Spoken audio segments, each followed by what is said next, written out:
Ito po mga kapatid, habang ayan po, tapos na po yung entertainment na ibinigay nitong mga grupo na magagaling sa accordion. At ito po ay ginawa nila habang naibibigay yung mga pagkain dito sa mga participant dito. Lahat po ng mga tao na nandito sa loob ay binibigyan ng pagkain. At ako po ay katatapos ko lang po mga kapatid na kinain yung pagkain na ibinigay nila sa akin.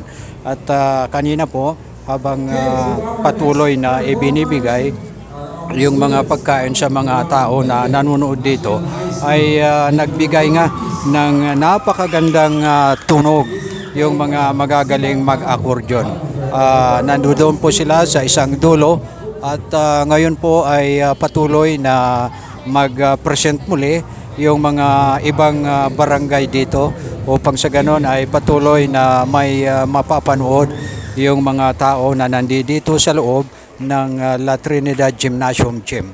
So ayan po mga kapatid, samahan po ninyo ako na panoorin habang ako po ay naghahatid sa inyo ng mga marami pang mapapanood natin dito sa loob.